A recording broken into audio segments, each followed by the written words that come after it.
नमस्कार, आप देख रहे हैं आर्य न्यूज। मैं हूं आपके साथ पल्लवी सिंह। रुक करेंगे दिन भर की बड़ी खबरों की ओर। शुरुआत करेंगे पंजाब से, जहां आपको बता दें कि पंजाब में अभी प्रधानमंत्री नरेंद्र मोदी की सुरक्षा में हुई चूक के मसले पर अब राष्ट्रपति रामनाथ कोविंद ने भी चिंता जता दी है। इसके बाद आज पीएम मोदी राष्ट्रपति रामनाथ कोविंद से मिलने के लिए राष्ट्रपति भवन पहुंचे। इससे पहले उपराष्ट्रपति वेंकैया नायडू ने पीएम मोदी से बात की। मुलाकात के बारे में राष्ट्रपति के ट्विटर हैंडल से जानकारी दी गई। लिखा यह गया कि पीएम मोदी आज राष्ट्रपति कोविंद से मिलने पहुंचे। आगे ये भी बताया गया कि पीएम ने उन्हें पंजाब में हुई घटना की पूरी जानकारी दी।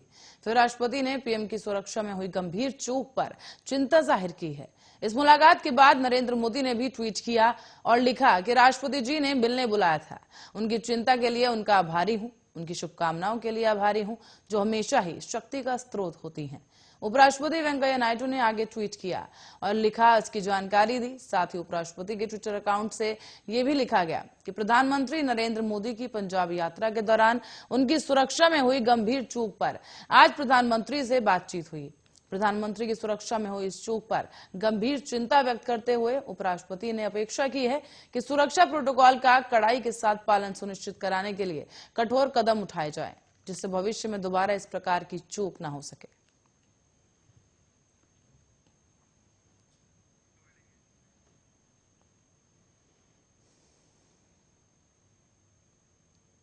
और इसी बीच प्रधानमंत्री नरेंद्र मोदी की सुरक्षा में हुई इस चूक पर विवाद जारी है, जो कि थमने का नाम नहीं ले रहा। इसको लेकर अब पंजाब के मुख्यमंत्री चरणजीत सिंह चन्नी अपनी सफाई में बातें कह रहे हैं। उन्होंने कहा कि छोटी सी बात है जिसका बतंगड़ बनाया गया।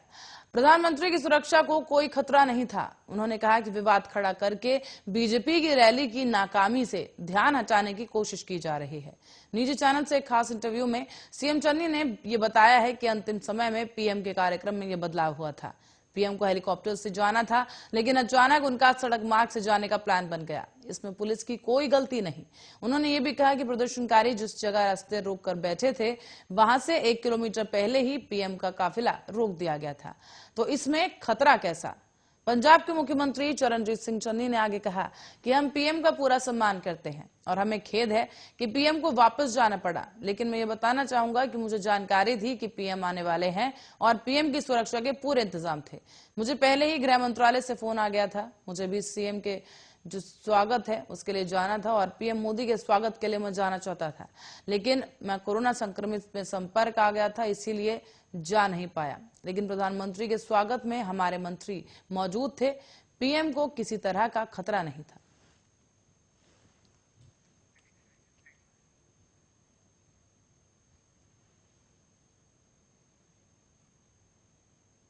और पंजाब में प्रधानमंत्री नरेंद्र मोदी की सुरक्षा के चूक मामले में अब एक बड़ा खुलासा हुआ है।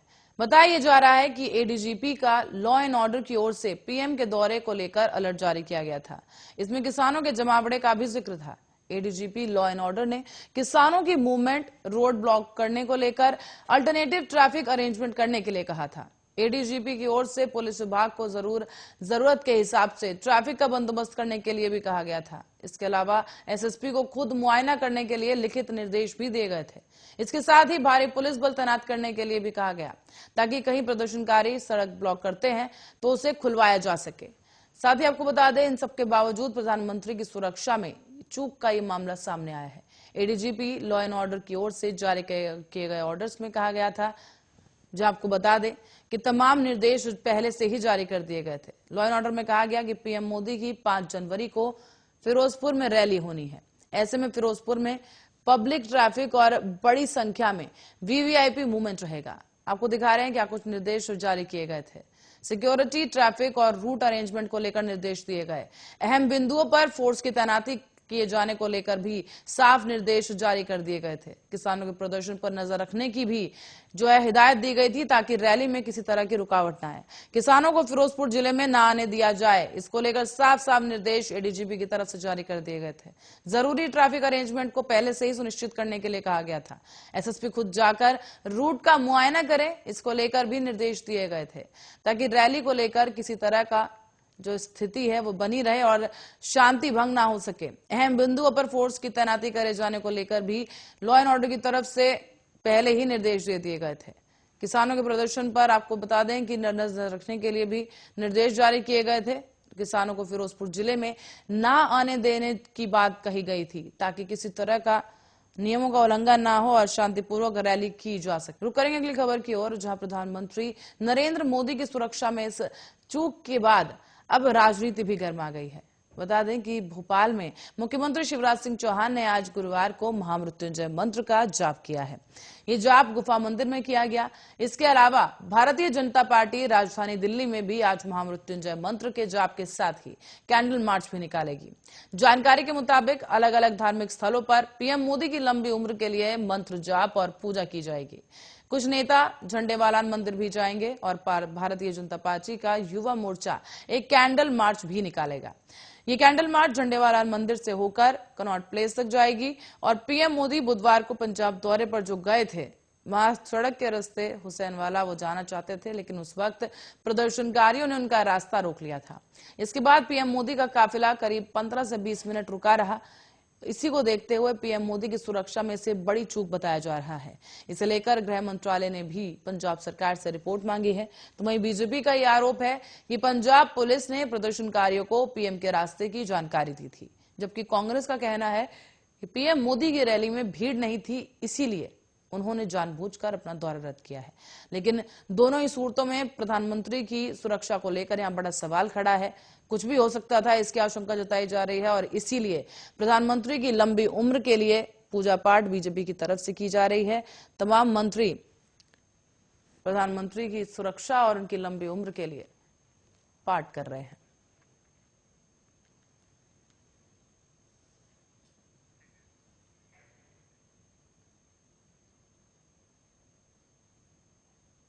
पंजाब के अमृतसर इंटरनेशनल एयरपोर्ट इटली से आई एयर इंडिया की फ्लाइट में करीब 100 लोग संक्रमित मिले हैं। बताया जा रहा है कि इसमें करीब 182 लोग सवार थे और सभी लोगों को अमृतसर में क्वारंटीन कर दिया गया है। देश में कोरोना वायरस तेजी से बढ़ रहा है। यहाँ पिछले 24 घंटे में कोरोना के 90,928 केस मिल चुके हैं। इसके अलावा 325 लोगों की कोरोना से जान भी गई। बुधवार के मुकाबले गुरुवार को कोरोना के जो मामले हैं वो आपको बता दें कि 56.5% अधिक केसेस मिले। कोरोना के केसों में सबसे ज्यादा इन 5 राज्यों में देखने को मिले हैं। इनमें महाराष्ट्र सबसे पहला नाम महाराष्ट्र का शामिल है, जिसमें 26,538 नए कोरोना केस आए। दूसरे नंबर पर पश्चिम बंगाल, जहां 14,022 केस सामने आए। तीसरे नंबर पर है दिल्ली, जहां 10,665 केस मौजूद हैं। तमिलनाडु की बात करें तो 4,862 केस कोरोना के सामने आए हैं और केरल में 4,801 नए मामले सामने आए हैं। आपको बता दें नए मामले जो है 90,928 है और 66.97% सिर्फ 5 राज्यों से ही ये मामले सामने आए हैं। इनमें सिर्फ महाराष्ट्र से 29.19% केस सामने आए हैं और इन 5 राज्यों में देश के कुल केसों में 66% केस मिले हैं।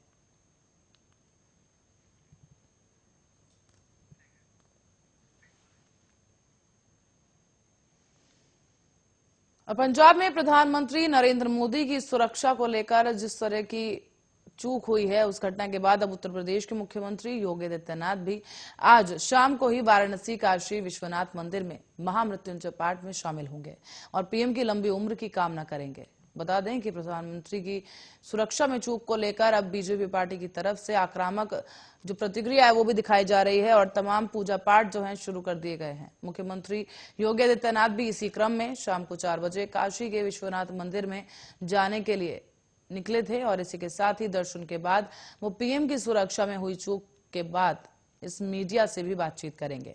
इससे पहले सीएम योगी ने इस घटना को निंदनीय बताया था। साथ ही सीएम योगी आदित्यनाथ ने कहा कि पंजाब की कांग्रेस सरकार से हुई ये चूक माफी के लायक नहीं है। प्रधानमंत्री मोदी के साथ हुई इस घटना को लेकर कांग्रेस और पंजाब सरकार को देश की जनता से माफी मांगनी चाहिए।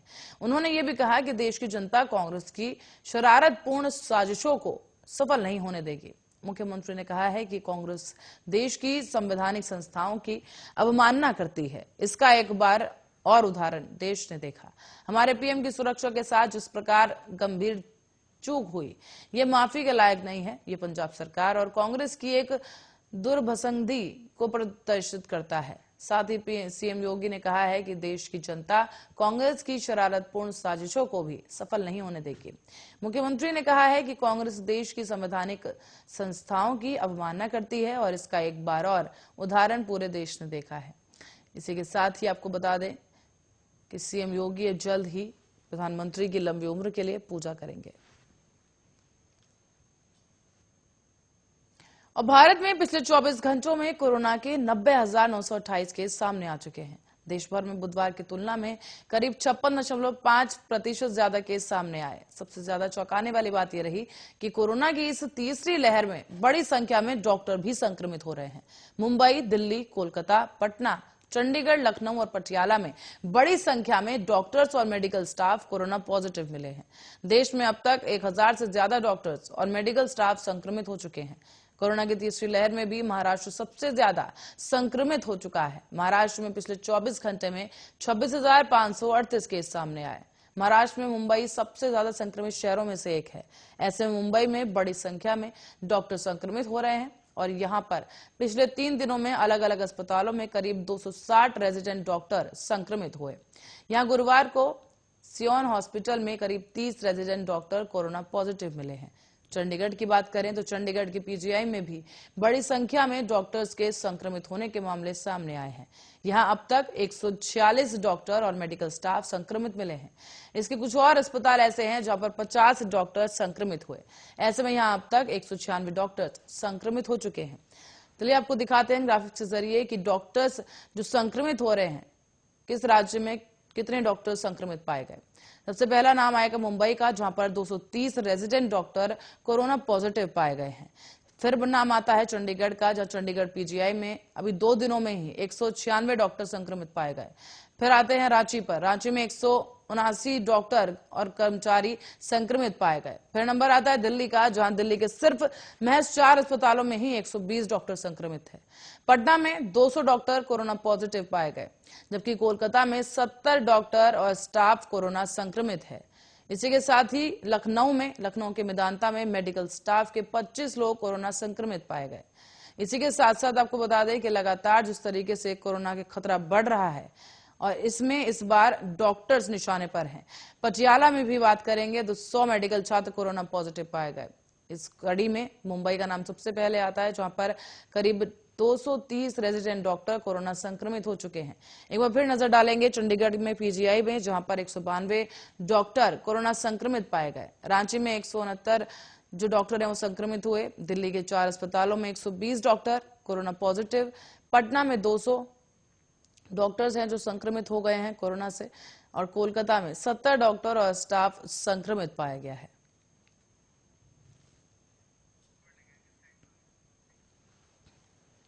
और ऑल इंडिया मजलिस-ए-इत्तेहादुल मुस्लिमीन के प्रमुख और सांसद असदुद्दीन ओवैसी ने समाजवादी पार्टी को लेकर विवादित बयान दे डाला है। ओवैसी संभल में असमोली विधानसभा में एआईएमआईएम के शोषित वंचित समाज सम्मेलन को संबोधित कर रहे थे। इस दौरान उन्होंने समाजवादी पार्टी के नेताओं को दलाल और सर्टिफाइड भिखारी बताया है। बता दें कि असदुद्दीन ओवैसी इन दिनों समाजवादी पार्टी के अध्यक्ष अखिलेश यादव पर भड़के हुए हैं। उन्होंने अखिलेश यादव को लेकर कहा, यहां तक कह डाला कि आप मुख्यमंत्री भी बने तो मैं मुसलमानों के खैराती वोट से बने हैं। दरअसल पिछले दिनों अखिलेश यादव ने एक निजी चैनल से खास बातचीत की थी कि एआईएमआईएम से गठबंधन करने से उन्होंने इनकार कर दिया था। साथ ही कहा था कि किसी ऐसे साथी को गठबंधन में नहीं लाया है जिस पर बहुत ज्यादा आरोप लग रहे हों। अखिलेश यादव के इसी बयान से ओवैसी खासा नाराज नजर आए। उन्होंने एक रैली में कहा, मैंने फैसला किया है और फिर कह रहा हूं कि कांग्रेस और बीजेपी को छोड़कर किसी से भी गठबंधन करने के लिए तैयार हैं। तो आपको बता दें कि इस दौरान अखिलेश यादव से पत्रकारों ने सवाल भी किए कि ओवैसी से समझौता क्यों नहीं कर लेते। तो अखिलेश ने जवाब दिया कि ओवैसी पर बहुत से इल्जाम लगते हैं। हैदराबाद से सांसद ओवैसी ने कहा कि अखिलेश साहब, इल्जाम तो हम पर ही लगता है ना, आप पर तो कुछ नहीं लगता है। रिवर फ्रंट आप बनाएं, आप पर कोई इल्जाम नहीं। लखनऊ से कानपुर रोड आप बनाएं, कोई इल्जाम नहीं। आपने सब कुछ किया, आपकी 10-10 उंगलियां घी में थी, मगर आजम पर आरोप लगा बकरी चोरी और भैंस चोरी का। यह इल्जाम सिर्फ हम पर लगता है। ये 60 साल से इल्जाम हम पर लगता आ रहा है। कभी आतंकवाद का, कभी फिरका परस्ती का, कभी पुलिस का, कभी पुलिस को मारने का, तो कभी किसी और का इल्जाम तो भारत के मुसलमानों के मुकद्दर का हिस्सा बन चुका है।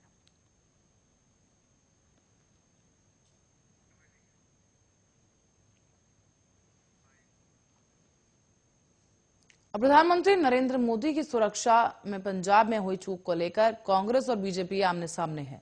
इस बीच किसान नेता राकेश टिकैत ने भी अपनी प्रतिक्रिया दे दी है और उन्होंने कहा है कि इस बात की जांच जरूरी है कि वापसी सुरक्षा में चूक है या फिर किसानों का आक्रोश। भारतीय किसान यूनियन के नेता राकेश टिकैत ने कू पर लिखा है कि बीजेपी द्वारा पीएम मोदी की सुरक्षा में चूक करने के कारण रैली रद्द करने की बात कही जा रही है। तो वहीं दूसरी ओर पंजाब के मुख्यमंत्री खाली कुर्सियों की बात कहकर पीएम के वापस लौटने का दावा कर रहे हैं। लेकिन अब इस बात की जांच जरूरी है कि वापसी सुरक्षा में चूक है या फिर किसानों का आक्रोश। बता दें कि पंजाब के दौरे पर गए प्रधानमंत्री नरेंद्र मोदी की सुरक्षा में बुधवार को उस वक्त ये चूक हो गई। इस घटना तब हुई जब प्रदर्शनकारी सड़क के उस मार्ग को अवरुद्ध करने पहुंच गए थे जहां पर उन्हें प्रधानमंत्री को गुजरना था जहां से, और इसी कारण वो एक फ्लाईओवर पर करीब 20 मिनट तक फंसे रहे। इसके चलते प्रधानमंत्री के काफिले को वापस लौट जाना पड़ा। बाद में फिरोजपुर में उनकी एक प्रस्तावित रैली और विकास योजनाओं के शिलान्यास संबंधी कार्यक्रम को स्थगित करना पड़ा था। इस घटना पर केंद्रीय गृह मंत्रालय ने कड़ी प्रतिक्रिया व्यक्त करते हुए पंजाब सरकार से इस चूक के लिए एक रिपोर्ट भी मांगी है और इसके लिए जिम्मेदार लोगों के खिलाफ कठोर कार्रवाई के निर्देश दिए। तो वहीं बढ़ते कोरोना मामलों को ध्यान में रखते हुए राजनीतिक दलों ने भी अपनी चुनावी रणनीति में बदलाव किया है। अब कोरोना के मद्देनजर यूपी में आम आदमी पार्टी ने रैली और सभाएं स्थगित करने का फैसला किया। 8 जनवरी को बनारस में होने वाली केजरीवाल गारंटी जनसभा अब वर्चुअली होगी। आप सांसद संजय सिंह ऑनलाइन इस रैली को संबोधित करेंगे। तो वहीं बनारस में 8, साहिबाबाद गाजियाबाद में 9 और 10 जनवरी को जेवर नोएडा को जनसभा भी संबोधित की जाएगी। इस दौरान आपको बता दें कि देश के सबसे ज्यादा आबादी वाले राज्य उत्तर प्रदेश में बीजेपी वर्चुअल रैली पर मंथन कर रही है। तो वहीं पार्टी के अंदर इसके लिए जरूरी तैयारियों पर चर्चा भी हो रही है। उत्तर प्रदेश कांग्रेस ने चुनाव आयोग को चिट्ठी लिखकर ये मांग की है कि बड़ी रैलियों पर रोक लगाई जाए। कोरोना के खतरे को देखते हुए अब कांग्रेस ने चुनाव आयोग से वर्चुअल रैली पर जोर देने की मांग की है।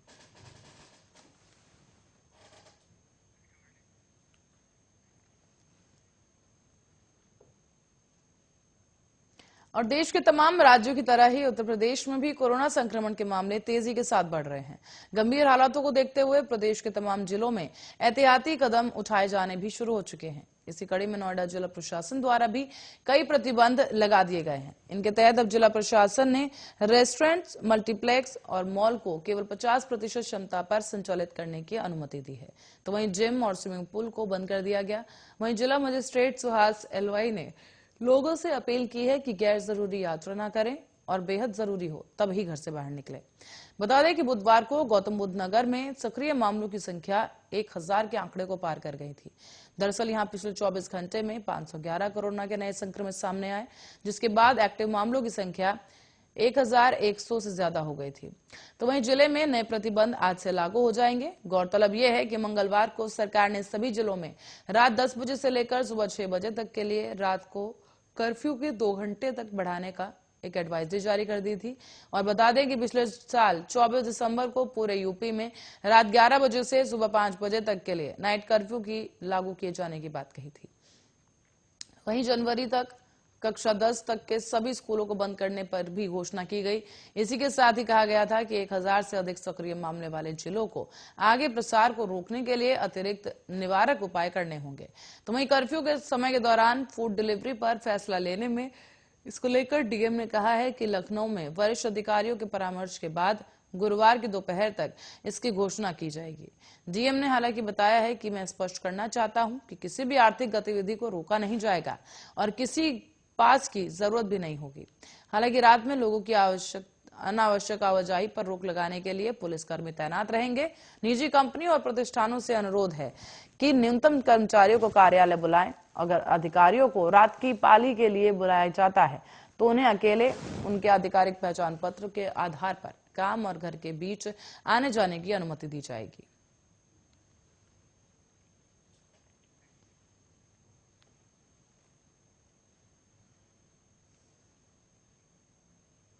बात करते हैं बुलीबाई केस के बारे में। तो बुलीबाई केस में एक गिरफ्तार आरोपी श्वेता सिंह के परिजनों की तरफ से प्रतिक्रिया देखने को मिल रही है। श्वेता के परिजनों का कहना है कि श्वेता अभी कुछ ही समय पहले 18 साल की हुई है। उसकी ना तो किसी से कोई मतलब था और ना ही उसकी किसी से कोई गलत काम की जरूरत पड़ती थी।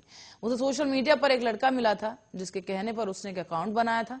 श्वेता के परिवार ने एक निजी चैनल से बात करते हुए कहा है कि उसको सोशल मीडिया के माध्यम से एक लड़का मिला था जिसने उसके आईपी एड्रेस से एक अकाउंट बनवा लिया। उसने कुछ ही समय पहले 12वीं कक्षा पास की थी। श्वेता अभी भी बच्ची है और वो किराए के मकान में परिवार के साथ रहती थी। कोई नहीं है उनका, बस 3 छोटी उम्र की बहनें हैं और एक छोटा 10 साल का भाई है।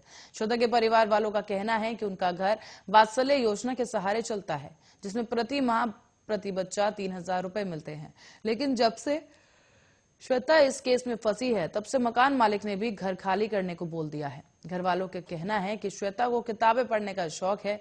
वो मनुस्मृति और भगवत गीता पढ़ती है।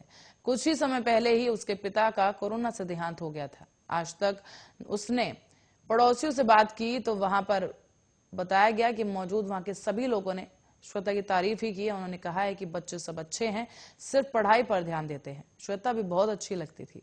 लेकिन इस पूरे मामले में फिलहाल जांच जारी है और आपको बता दें, परिजनों की तरफ से यहाँ पर यह सफाई दी गई है। बहरहाल इसमें पुलिस की तरफ से जांच जारी है।